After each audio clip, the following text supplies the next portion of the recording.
घर में जो अदरवाइज दुख होगा, बच्चा हर वक्त बीमार है, पूरा परिवार परेशान है, रांची आ रहा है, ब्लड नहीं मिल रहा है, इस बहुत बड़ी परेशानी से वो निजात पाने वाले हैं। हमने कैम्प किया, ब्लड आ गया, अब पेशेंट को आप ब्लड देंगे तो पेशेंट को कहीं भागना नहीं पड़ेगा, आपको इन हाउस ब्लड मिल जाएगा। ना दवाइयाँ हैं, ना ट्रेंड डॉक्टर्स हैं, कुछ नहीं। 18 से लेके 2025 तक 6 साल में कम से कम 9 डायरेक्शंस ऐसे निकले हैं जो एकदम उच्च स्तरीय डायरेक्शंस थे। ये सिर्फ ऐसे ही पत्र नहीं था, कोर्ट में सबमिशन था।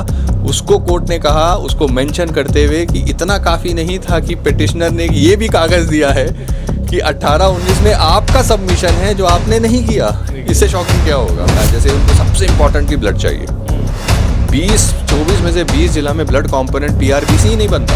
100% वॉलंटरी डोनेशन होना चाहिए थ्रू ब्लड डोनेशन ड्राइव्स। बीते दिनों झारखंड हाईकोर्ट में एक फैसला आया है और उस फैसले ने सबको चौंका दिया है। हर जो सुन रहा है, हर कोई हैरान है। दरअसल हाईकोर्ट में एक पीआईएल डाला गया था।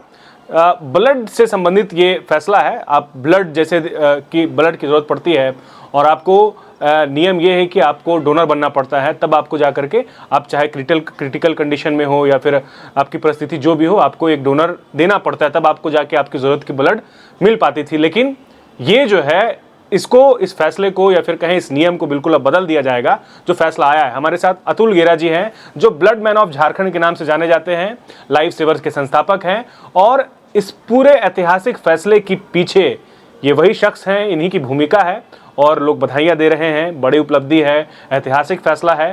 पहले इस पूरे फैसले के पीछे की कहानी को समझते हैं। सर, पहले तो बहुत शुभकामनाएं। और जब से ये फैसला आया है, लोगों को यकीन नहीं हो पा रहा कि क्या ऐसा संभव था। अतुल गेरा जी की क्या भूमिका रही है और कैसे ये पॉसिबल हो पाया? नहीं, मेरे साथ बहुत लोगों की भूमिका रही है इसमें और मैं उनका नाम भी लेना चाहूँगा। जो 2015 में हम लोगों ने पीआईएल फाइल किया, एडवोकेट राहुल गुप्ता, और उसके बाद हमारे जो एक्स एएसजी थे श्री अनिल कुमार सीनियर एडवोकेट, उनका बहुत गाइडेंस रहा। एक मिस्टर विनय शेट्टी हैं मुंबई से, एंड आई थिंक वो तो हम उनको स्टॉलवर्ट मानते हैं, अपने गुरु मानते हैं। और बहुत लोगों के मार्गदर्शन से चीज़ों को बहुत डीपली समझकर हम लोगों ने इस पीआईएल को फाइल किया। व्हेन वी अंडरस्टूड कि एक भारत में एक पॉलिसी बनाई गई थी और ये बनी थी 1996 में। ऑनरेबल सुप्रीम कोर्ट में एक पीआईएल फाइल हुआ था और उसके बाद नेशनल एड्स कंट्रोल ऑर्गेनाइजेशन नाको और नेशनल ब्लड ट्रांसफ्यूजन काउंसिल, इन दोनों का देश में गठन हुआ पहली बार। और उसके बाद स्टेट में स्टेट एड्स कंट्रोल सोसाइटी नाको ने बनाया अपने विभाग को, और एनबीटीसी ने एसबीटीसी बनाया, स्टेट ब्लड ट्रांसफ्यूजन काउंसिल, जिनको पूरी जिम्मेदारी दी गई कि ब्लड बैंक के स्ट्रेंथनिंग को आपको देखना है, उसको एज़ पर जो SOP, as per the national guidelines, उसको आपको सुचारू रूप से चलाना है।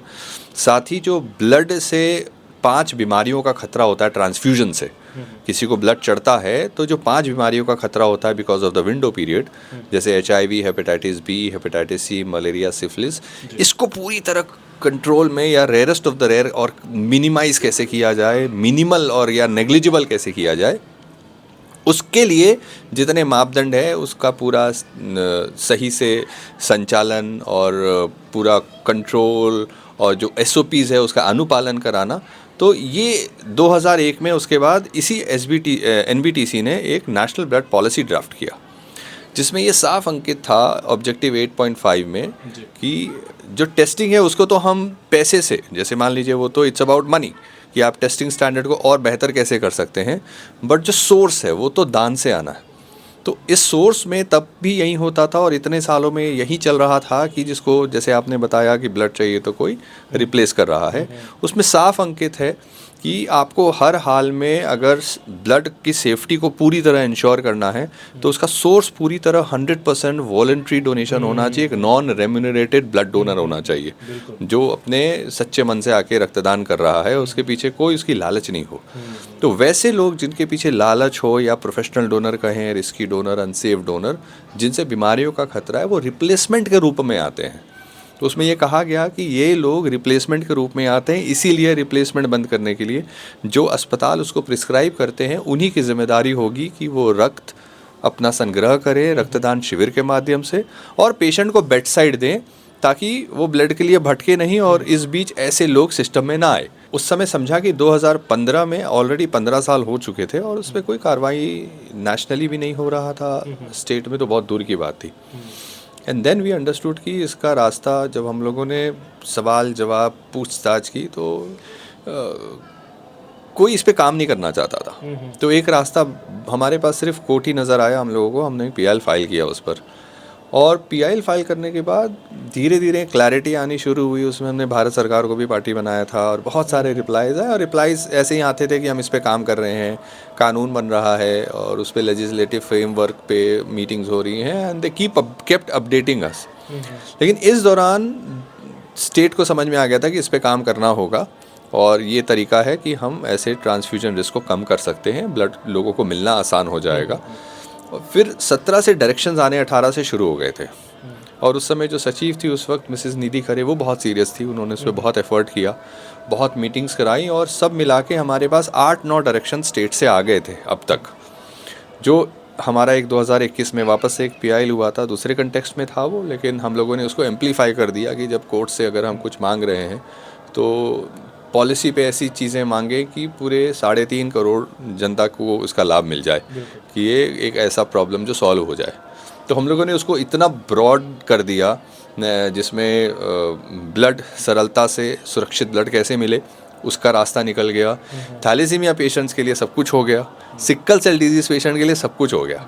तो ये 3 चीज़ों पर कोर्ट ने जो आदेश दिए हैं, अब उसका अनुपालन होगा ना, तो थैलेसीमिया, सिकल सेल का सारे प्रॉब्लम सॉल्व हो जाएंगे स्टेट में, क्योंकि वही एक चीज़ है जो करने की ज़रूरत थी इनके। जैसे उनको सबसे इम्पॉर्टेंटली ब्लड चाहिए। 24 में से 20 जिला में ब्लड कॉम्पोनेंट पीआरबीसी ही नहीं बनता है। ब्लड है लेकिन होल ब्लड है, होल ब्लड नहीं देना है उनको एज पर द गाइडलाइंस। फिर ना दवाइयाँ हैं, ना ट्रेंड डॉक्टर्स हैं, कुछ नहीं है। सो वो सारे ऑर्डर्स इस पे आ गए, एंड आई थिंक हम लोगों को ये समझ में आया है कि ये लॉजिकल है कि हम इतना एफर्ट जब कर रहे हैं और एक लड़ाई लड़ रहे हैं सरकार से, और किसी को अच्छा नहीं लगता जब आप पीआईएल कर रहे होते हैं, तो on the other side government बहुत डिस्कम्फर्ट होती है, लोग बहुत डिस्कम्फर्ट होते हैं। फिर कोर्ट से डायरेक्शंस आते हैं और उनको किसी को अच्छा नहीं लगता है कि कोई हमें बता रहा है क्या करना है, चैलेंज कर रहे हैं। सो लेकिन एक अच्छी बात इसमें रही, इस पूरी जर्नी में मुझे लगता है 10 साल हो गए, विभाग का कोई भी ऐसा व्यक्ति, 1-2 ऐसे इंसिडेंट्स हुए जिसमें वो लोग ही गंदे थे इसलिए उनसे कोई उम्मीद नहीं थी, वो वैसे ही होते, लेकिन ओवरऑल मुंह पे या अपने ऑफिस में लोग जैसा हमारे से बर्ताव करते, लेकिन हर कोई पीठ पीछे भी हमारी तारीफ ही करता था कि यार बोल तो सही रहा है, काम तो सही कर रहा है। सर, कोर्ट का एग्जैक्ट वर्डिक्ट क्या था? मतलब आसान भाषा में लोगों को अगर समझाना चाहे कैसे बताएंगे? देखिए, कोर्ट ने 6 डायरेक्शंस दिए हैं। सो वो 6 डायरेक्शंस में पहला ये है कि सारा कलेक्शन उन्होंने आदेश किया है कि 100% वॉलंटरी डोनेशन होना चाहिए थ्रू ब्लड डोनेशन ड्राइव्स। कोई ब्लड बैंक अपने ब्लड बैंक के अंदर रिप्लेसमेंट को वॉलंटरी लिख दे, ये नहीं चलेगा। सारा 100% वॉलंटरी डोनेशन ड्राइव से होना चाहिए।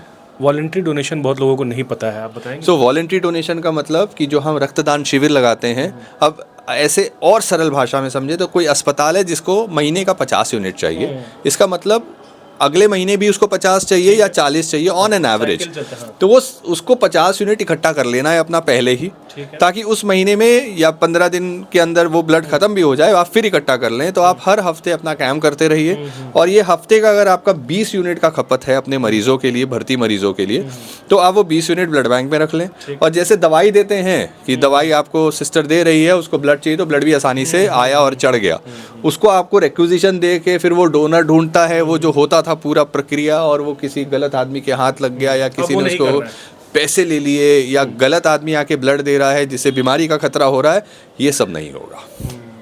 सिंपल है सर कि मतलब कोई मरीज जो है सीरियस कंडीशन में है, ब्लड चाहिए एकदम इंस्टेंट, डोनर की वजह से बहुत किसी की जान भी गई है, आपके भी आपने देखा है अपने आंखों के सामने।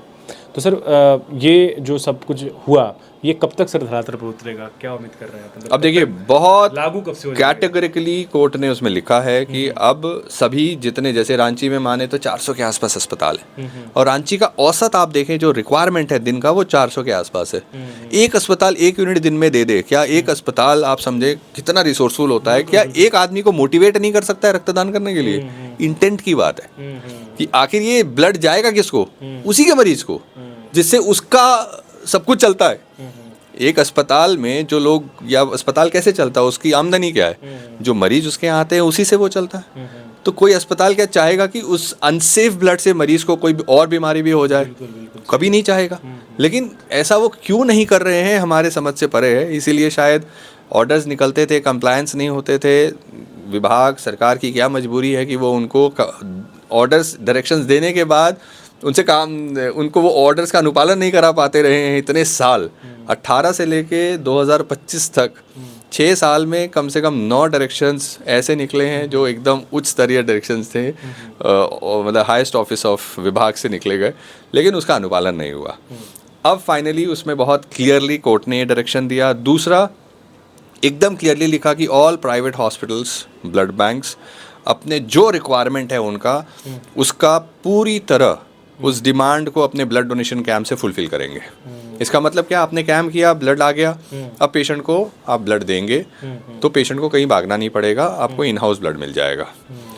तीसरा, एक बहुत महत्वपूर्ण जो हम लोग कब से मांग कर रहे थे, और वो एक ऐसी मांग थी जिसमें कोर्ट को भी बहुत ऐसा लगा कि हम किस राज्य में रह रहे हैं। बिल्कुल बिल्कुल।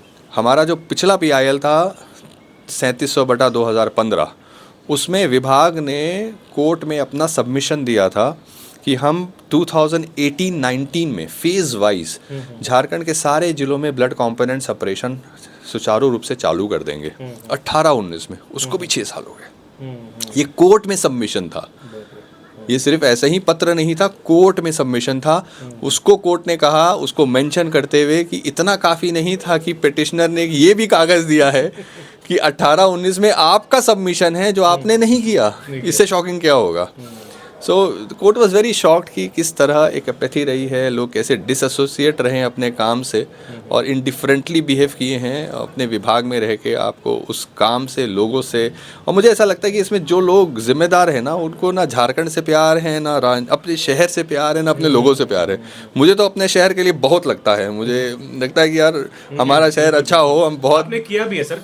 सर, चूँकि अब कानून में बदल जाएगा, तो अगर जो इसका पालन नहीं कर रहे हैं, गाइडलाइन के विरुद्ध जा रहे हैं, या फिर वो अपनी मनमानी कर रहे हैं, तो कोई सज़ा का भी प्रावधान है या फिर कुछ ऐसी? हमने कोर्ट को ये बताया है कि इतने साल से उसका अनुपालन नहीं है स्टेट के डायरेक्शंस का, तो अब कोर्ट ने एक अपना ऑर्डर किया है। ये उच्च न्यायालय का डायरेक्शन है, ठीक है, और जिस पर कंटेम्प्ट हो सकता है और कंटेम्प्ट पर सज़ा हो सकती है। और साथ साथ एक कोर्ट ने बहुत अच्छा ऑर्डर किया है कि एक ग्रीवियांस रिड्रेसल सिस्टम बनाने को कहा है, जिसमें पोर्टल हो सकता है, ऑनलाइन कॉलिंग सिस्टम हो सकता है, ऐप हो सकता है, जिसमें रियल टाइम उस सिस्टम व्यवस्था को, किसी भी पेशेंट को अगर ब्लड नहीं मिल रहा है, विदाउट रिप्लेसमेंट ब्लड उस वक्त तुरंत दिलाना सुनिश्चित करना है गवर्नमेंट को। क्या बात? और जहाँ से वो शिकायत आई है, जो लोग वो नहीं काम कर रहे हैं अनुपालन, उसको रिकॉर्ड करना है और विभाग को रिपोर्ट करना है, और इसका रिपोर्ट 3 महीने के बाद कोर्ट भी मांगेगा। तो एक पूरा सिस्टम बनाने को कहा गया है। साथ साथ जितने जिला हैं उसमें थैलेसीमिया और सिक्कल सेल के जो नेशनल गाइडलाइंस के अनुरूप सभी डे केयर सेंटर्स को नेशनल गाइडलाइंस के अनुरूप फंक्शनल करने को कहा गया है, जो अभी सिर्फ पेन एंड पेपर में है। इसका मतलब बच्चों को 9.5 ग्राम से ऊपर ब्लड मेंटेन होगा, उनको आयरन चलेशन होगा, डॉक्टर्स की ट्रेनिंग होगी, सिक्कल सेल और थैलेसीमिया पेशेंट की दवाइयाँ उपलब्ध होगी, ल्यूकोसाइट फिल्टर बैग्स उपलब्ध होगा। मतलब इनकी क्वालिटी ऑफ लाइफ इतनी अच्छी होने लगेगी कि उस घर में जो अदरवाइज दुख होगा, बच्चा हर वक्त बीमार है, पूरा परिवार परेशान है, रांची आ रहा है, ब्लड नहीं मिल रहा है, ये बहुत बड़ी परेशानी से वो निजात पाने वाले हैं। सर, बहुत शुक्रिया। चूँकि बातचीत बहुत लंबी हो जाएगी, तो मैंने कोशिश किया कि आसान भाषा में आपको ये बताऊं कि ये जो फैसला आया है उसका मतलब क्या है, और जो इसका पालन नहीं करते हैं उनके अगेंस्ट कार्रवाई हो सकती है। तो ज़रूर अतुल गेरा साहब को मैं धन्यवाद देना चाहूँगा, और गर्व है ऐसे सामाजिक कार्यकर्ताओं पर जो अपना पूरा सब कुछ निछावर करके जो है समाज के लग जाते हैं। ज़रूरत है कि इनके साथ कंधे से कंधा मिला करके इनको सराहना है, इनके काम को सराहना है, और लाइफ सेवर्स इनकी संस्था है। मैं तो कहूँगा कि झारखंड के लाइफ सेवर्स हैं। सर, बहुत शुक्रिया आपका समय देने के लिए, और इसी तरह से आप झारखंड का कल्याण करते रहें, यहाँ के लोगों का करते रहें। अपने सहयोगी हेमंत के साथ न्यूज़ 11 के लिए अल्ताफ सिद्दीकी, रांची।